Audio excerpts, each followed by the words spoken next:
हमारे आत्मीय स्वजन, मेरे भारत के मेरे बंधु भगिनी, प्यारे बच्चों, मित्रों, आपको ये जानकर आश्चर्य होगा कि सन 52 से जब ये हमारे देश में पहला जनरल इलेक्शन हुआ, आम चुनाव सन 52 में, तब से हमारा देश अनकॉन्स्टिट्यूशन असंवैधानिक रूप से चल रहा है। कितना, मैंने आपको भी आश्चर्य होगा, इसको समझना काफ़ी कठिन होगा आपको।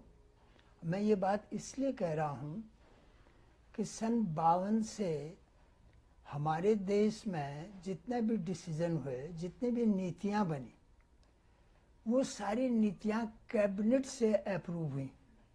हमारे यहाँ ये कहाँ से कंसेप्ट आया कैबिनेट का, मेरी समझ में आज तक नहीं आया। अगर कोई विद्वान इस पर प्रकाश डाल सके, और अगर हमसे गलती हो रही तो हम क्षमा भी मांग सकते हैं, पर मैं ये जानता हूँ कि संविधान में कैबिनेट का कोई प्रावधान नहीं है। There is absolutely no provision for cabinet in the constitution of India. और सन 52 से हम लोग हर नीति विषयक जितने भी विषय हैं सब कैबिनेट से अप्रूव कराते हैं। और कैबिनेट डिसीजन कहीं अस्तित्व में है ही नहीं। और असंवैधानिक रूप से तब से ये देश चल रहा, न तो सुप्रीम कोर्ट के जजों ने, न किसी हाई कोर्ट के जज ने, न किसी मंत्री ने, ये तो मंत्रियों से और इनसे तो कोई उम्मीद कर, न किसी वकील ने, किसी अधिवक्ता ने, किसी एडवोकेट जनरल ने, सॉलिसिटर जनरल, किसी ने भी इस पर प्रकाश नहीं डाला। हमारे देश में मंत्रिमंडल का प्रयोग किया गया है। मंत्रिमंडल, council of ministers, not cabinet. कोई भी चीज काउंसिल ऑफ मिनिस्टर्स से अप्रूव होगी, काउंसिल ऑफ मिनिस्टर्स उसको अप्रूव करें, कोई भी नीतिगत विषय है उसको। और इसलिए हमारे संविधान में एक और प्रावधान रखा गया, जैसे धारा 78 है, जिसमें राष्ट्रपति को ये अधिकार है कि वो प्रधानमंत्री, अगर उनको ये प्रधानमंत्री से कुछ भी वो पूछ सकते हैं, किसी भी विषय पर पूछ सकते हैं। और अगर राष्ट्रपति को ये सेटिस्फेक्शन होता है कि इस किसी मंत्री की किसी नीति के विषय में जो निर्णय लिया गया है उस पर मंत्रिमंडल की राय नहीं ली गई, मंत्रिमंडल की अप्रूवल नहीं है, सहमति नहीं है, अनुमोदन नहीं है, तो वो प्रधानमंत्री को डायरेक्ट कर सकते हैं, निर्देश दे सकते हैं कि मंत्रिमंडल की अप्रूवल ली जाए, काउंसिल ऑफ मिनिस्टर्स की अप्रूवल ली जाए। क्योंकि कैबिनेट का हमारे यहाँ प्रावधान नहीं, मंत्रिमंडल का है।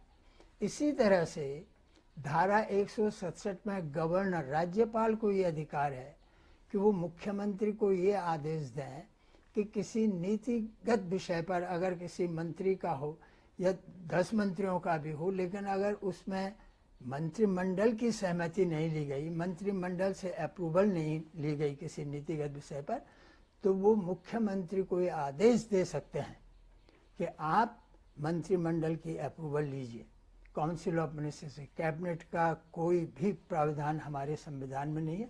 आपको तजुब होगा, तब से सन 52 से हमारा देश असंवैधानिक और अवैधानिक रूप से चल रहा है। और इससे ज़्यादा अगर मैं ये कहूँ, अफसोसजनक कोई बात हो भी नहीं सकती है। हम लोग दुहाई दे रहे हैं, संविधान संविधान संविधान।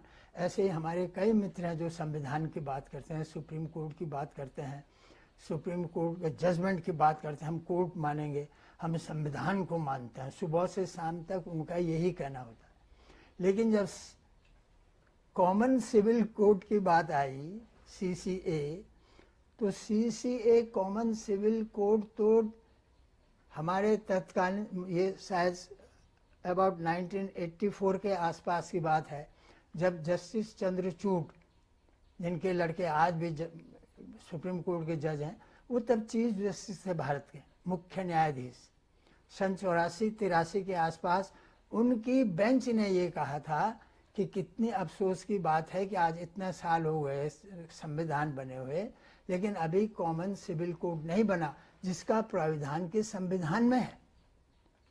संविधान के खंड पार्ट 4 में, भाग 4 में सी से कॉमन सिविल कोड का प्राविधान है कि देश में एक कॉमन सिविल कोड होगा जो सबके ऊपर बराबर एक तरह से लागू होगा। और ये उनकी बेंच ने कहा, और आज सब उसका विरोध कर रहे हैं। सबके मेरा मतलब एक तबका विरोध कर रहा है। वो सुप्रीम कोर्ट का ही डिसीजन है और वो सुप्रीम कोर्ट की बेंच का ही डिसीजन है और वो संविधान का ही प्राविधान है। कितना अफसोसजनक बात है। तो हम किस संविधान की बात कर रहे हैं, किस सुप्रीम कोर्ट की बात कर रहे हैं? कितना परस्पर विरोधाभास कथनी और करनी में है। मेरे मित्रों, साथियों, मुझे उम्मीद है कि आप इस विषय पर फिर मंथन करेंगे, क्योंकि मैं ये साबित कर रहा हूँ पहले कि हमारे देश में इनफैक्ट ये संविधान, जिस संविधान में 150 के लगभग संशोधन हो गए हों 70 साल में, यानी हर साल में 2 संशोधन, आप अंदाज़ा लगा सकते हैं वो संविधान है? किसी मुल्क में ऐसा नहीं हुआ। इतना संशोधन होने के बाद भी अगर संविधान का उल्लंघन होता है, संविधान का मजाक उड़ाया जाता है और संविधान का कोई मायने ही नहीं रहता है और मायने रह भी नहीं सकता है। जिस संविधान में इतना संशोधन हो गया हो उस संविधान का कोई अर्थ नहीं। जो संविधान इतनी दफ़े ब्रीच किया गया हो, उसका उल्लंघन किया गया हो और इतना गंभीर उल्लंघन हो रहा हो कि कैबिनेट इंग्लैंड से आई, मुझे पता नहीं, कैबिनेट इंग्लैंड में भी कैबिनेट है कि नहीं मुझे पता नहीं, लेकिन हमारे संविधान में कैबिनेट है। मुझे ये अंदाज़ा तो लगता है क्योंकि तत्कालीन हमारे सारे नेता इंग्लैंड की पद्धति, वहाँ के सिस्टम, वहाँ की गवर्नेंस उससे वाकिफ़ थे, इसलिए उन्होंने इंग्लैंड की सारी नकल की और उसके हिसाब से ही हमारा संविधान 60% गवर्नमेंट ऑफ इंडिया एक्ट 1935 से बना। बाकी इंग्लैंड से बहुत कुछ सिस्टम लाए गए। लीगल सिस्टम तो पूरा इंग्लैंड ही का है, कानून सारे अंग्रेज़ों के बनाए हुए हैं। दूसरे देशों में कैबिनेट है कि नहीं ये मैं नहीं जानता, पर चाहे हो या न हो हमारे संविधान में नहीं है। और हमारे संविधान में अभी तक भी जो सरकारों ने किया है, तब से इतने विद्वान लोग थे, प्रधानमंत्री, मुख्यमंत्री, सब कुछ मंत्रिमंडल में, तो इतने गलत डिसीजन, इतने असंवैधानिक, अवैधानिक डिसीजन हुए, ये अपनी समझ से बाहर है। इस पर मैं केवल आपके मनन के लिए यहीं पर इस बात को छोड़ रहा हूँ। मैं दूसरी बात पे आऊँगा, वो जो इतनी ही गंभीर है।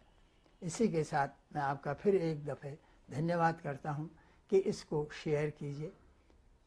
पंडित ओम, इसका नाम, चैनल का नाम है मेरी आवाज़ सुनो। इसको शेयर कीजिए, सब्सक्राइब कीजिए और लाइक कीजिए। धन्यवाद।